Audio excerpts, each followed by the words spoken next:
Welcome back everyone to the live coverage here at theCUBE, here in San Francisco for Databricks' Data+AI Summit. My name is John Furrier, I'm the host of theCUBE, wall-to-wall coverage, all the top people, the senior engineers, the founders, scientists, bringing in the AI era and the AI-powered banking. Big keynote up on stage from a big bank here, talking about leaning into AI. And of course, this is like, data's like electricity, and if you're a bank, you got a lot of it. We have two great guests, Christian, Chief Data and Analytics Officer at National Australia Bank. Thanks for coming on, appreciate it. Thank you. Ed, SVP and GM for Databricks and APJ. Great to be on, thank you so much, John. You own the territory there, you got that whole set of continents out there. It is certainly an enormous space to be doing business in, that's true. I got to say first, congratulations on, again, the platform evolution on Databricks, continuing to advance the data infrastructure, the apps, and obviously the data, the agent bricks, looking very strong. Christian, love to get your perspective. Obviously, a lot of customers love Databricks because last year they had bought Tabular, and Delta and Iceberg became kind of the de facto standard. This year, so much has happened. As analytics and engineering of AI come together, what's your take as a customer for Databricks? What's your view on where they are now, their evolution of their platform? We're super excited to be partners with them, obviously. We've been on a journey with them. We made the decision to go with them about 3 years ago, and at that point, not everything that they now have had been delivered, but we had a huge amount of confidence that it was going to get delivered. Once you met the senior guys, they gave us confidence that these were super smart guys with a real clear vision of the roadmap, and the product was already really good, but just had so much more potential that we took a bit of a punt, but we feel really good about the decision that we've made. It's like when you jump out of the plane, the parachute, I hope it opens, right? Yeah, I had a conversation with Ali, where you'll remember this, I think early on, we had a conversation with Ali where I said, just so you understand, we're all in on Databricks. There's not going to be anybody else. Yeah. We're all in on you, but that means that has to work both ways because it's a decent sized risk for us, but we're happy with the way it's worked out. Ed, talk about the culture of Databricks because we've been covering Databricks since before they got their first round of funding out of Cal, Berkeley, and then watch the progression. Just the smart brain power, the vision of open, the vision of making things simpler has always been a North Star for Databricks.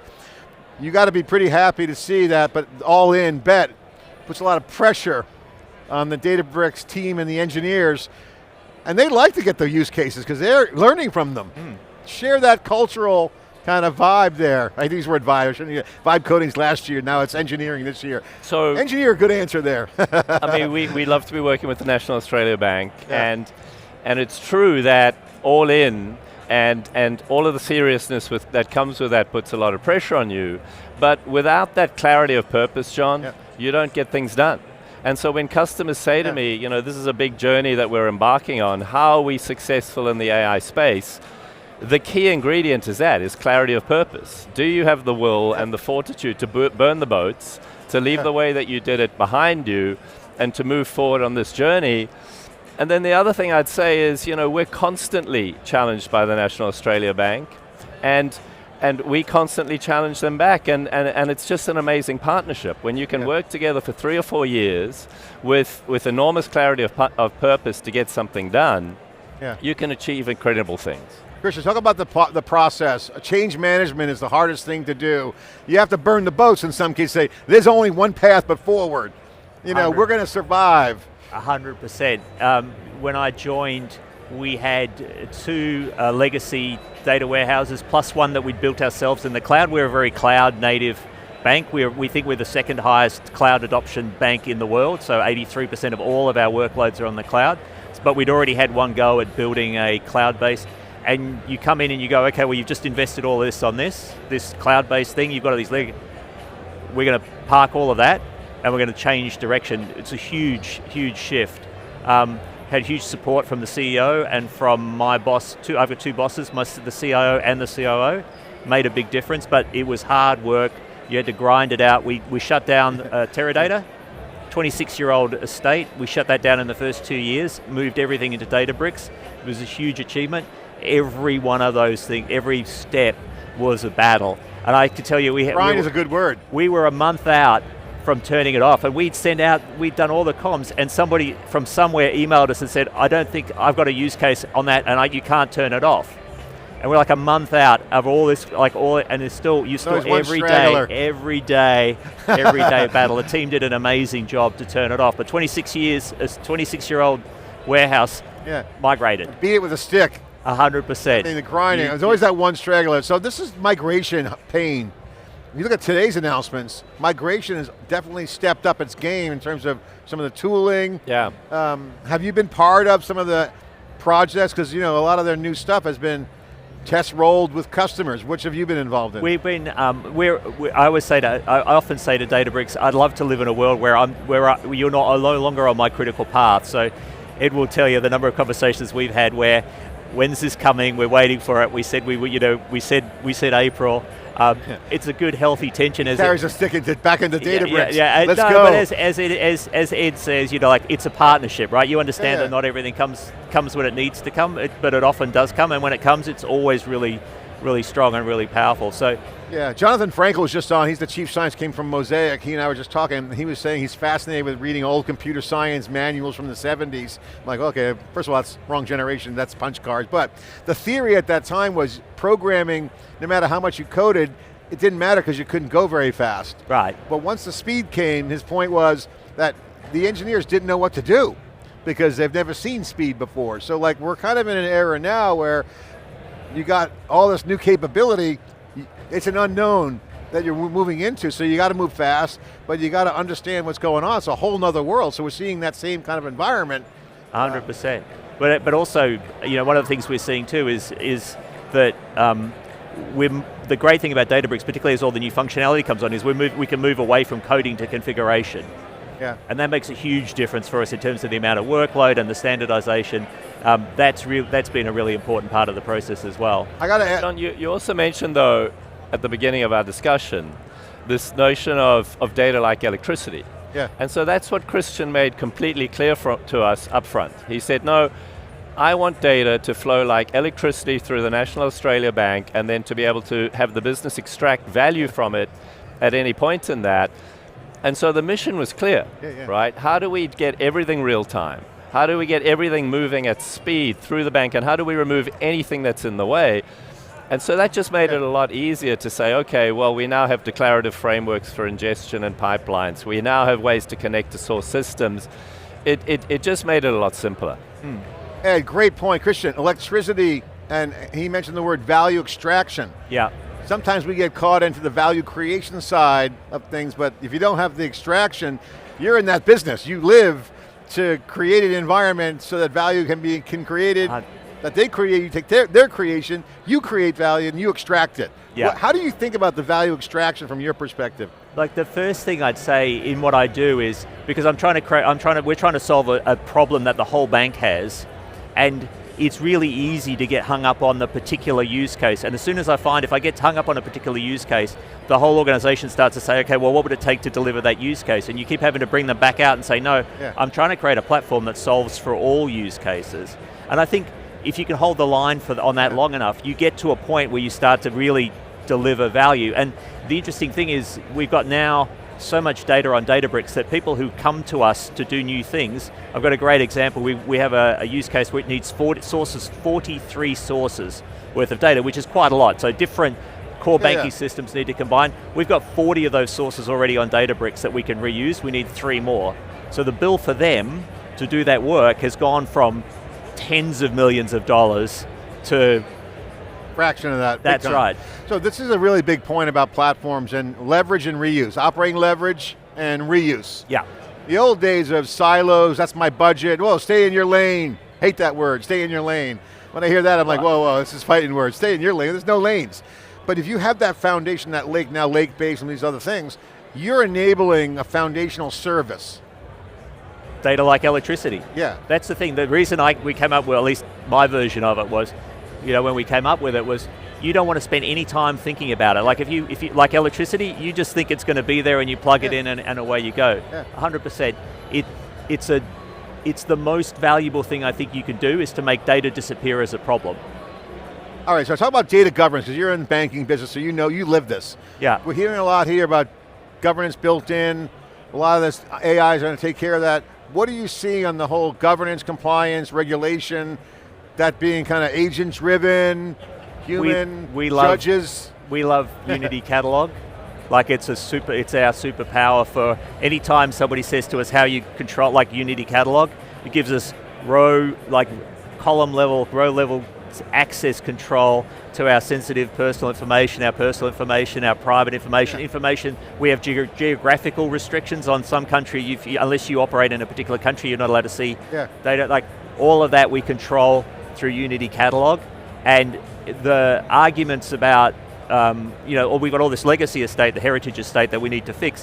One of the answers to, if you want to be secure and well governed, move it onto the platform, because we can deliver high quality control You're a blueprint. Data. 100%. You're a blueprint for the legacy. Yeah, 100%. Which is night and day, really, because 3 years ago when Christian and I started working together, the biggest complaint that Christian had about the current data estate was one of trust.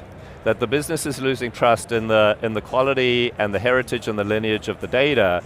How do we bring that back? Yeah. And so to hear this now is really music to my ears. And another interesting thing, John, is governance, security, access, and so on has been a key piece of the work we've done. But now we're working together, co-innovating to say, actually, can we make Databricks the platform for security in the bank?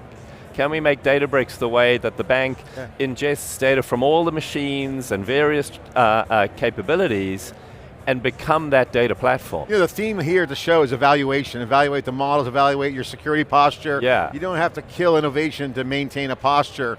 We heard Jamie Dimon from JP Morgan Chase say that. If you don't lean into it, to my words, you'll be up the creek without a paddle. So he didn't actually say that, that's my interpretation. He did an amazing job. Yeah. He basically said that. All right, so now the use cases that you're enabling, are there some obvious things that you're seeing? You guys work from the patterns of the customers you have, starting to see usage patterns, you mentioned some of the examples. What are the top use cases that you guys are knocking down now, and what are the ones that you're going after? Would you want to, you see it across the region, why don't you? Yeah, so we work with many banking customers across the region. Security is a great one. Yeah. So how do we secure the firm, right? How do we make our company more secure by gathering huge amounts of events and huge amounts of data? In financial services, that is huge. Yeah. But then that morphs to things like financial crime, everything around know your customer is another big one. And today, John, it remains true across every vertical that the single most widely used use case is the customer data platform. Right? How do I know my customers better, and how do I provide them with more timely offers that are more specific to them in a way that's going to drive top line revenue? Personalization is a killer app for AI. 100%. We use it. You feel like I have a personal relationship with the bank.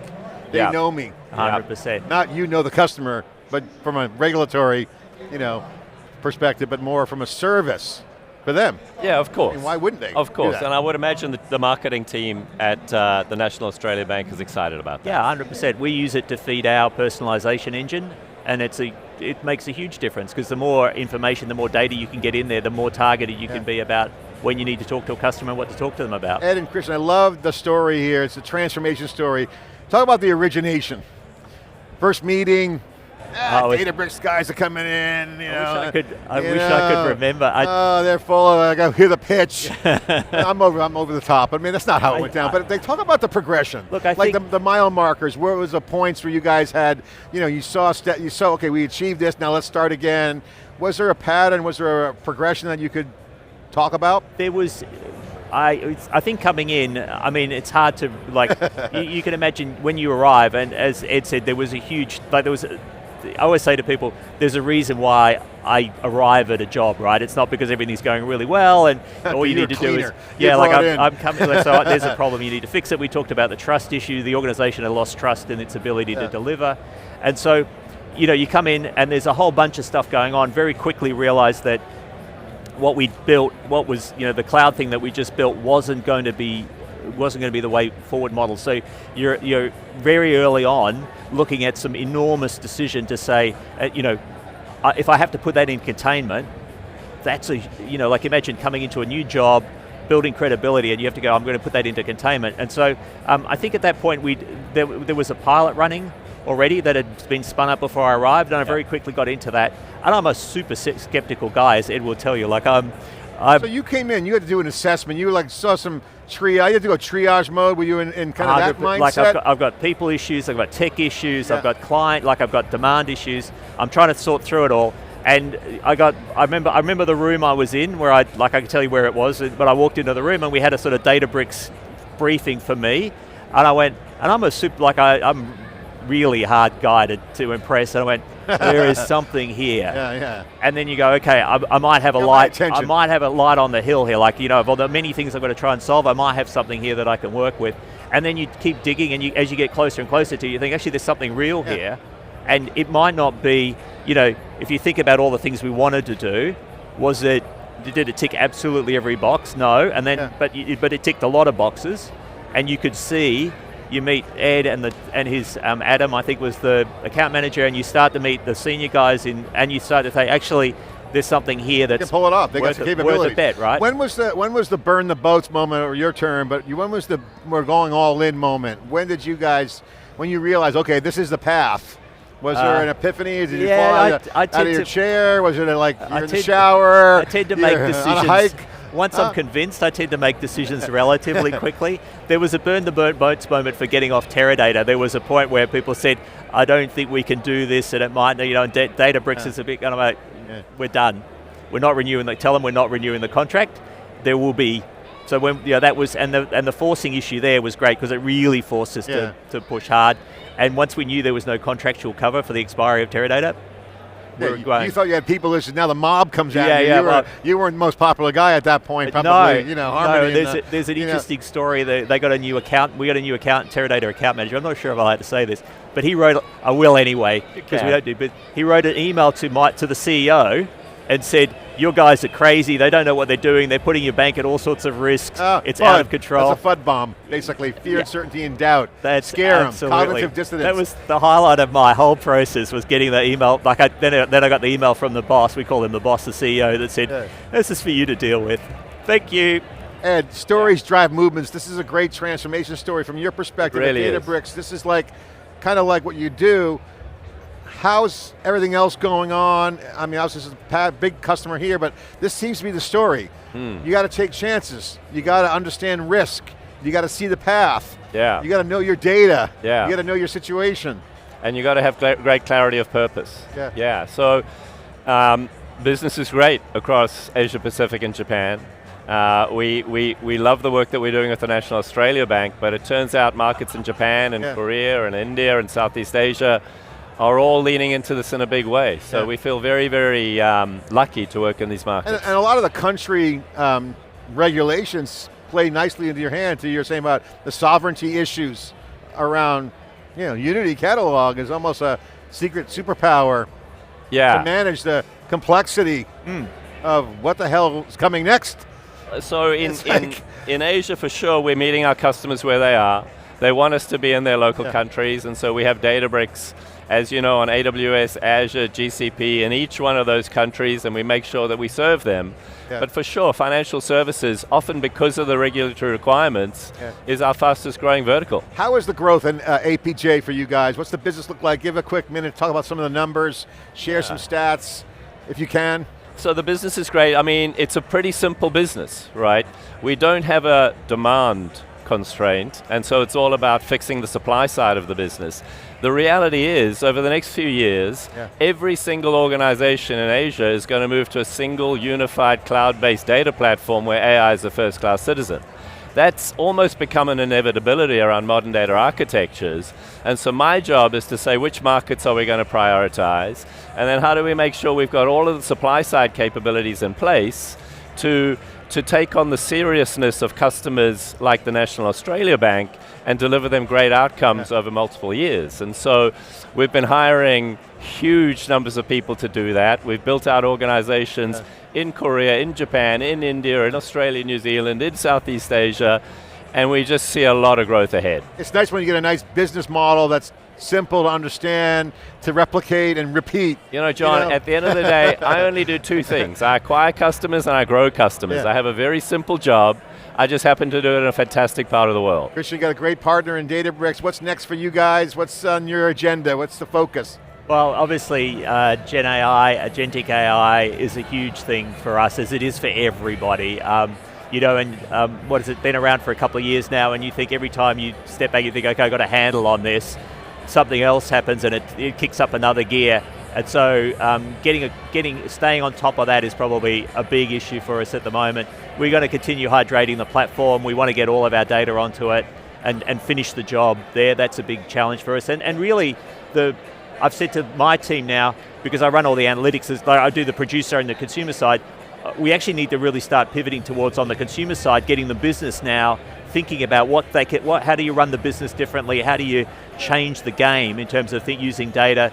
Personalization, we've got a big initiative underway there that's really kicking goals. So all of that stuff now is we're shifting from, producer, get all the data in, that's still going, but now how do you consume the data and really start to power up the bank? So you're going to do a lot of unlocking, get this out there, get the creativity. But also education, changing, like there's a lot of people, I use the example of Moneyball where, baseball managers forever thought they knew how baseball worked and what was valuable and what was not, and then somebody came along with data and said, okay, well actually what you think works doesn't actually work the way you think it does. And someone on the team says, was this related to cricket? Yeah. They still have a salary cap too.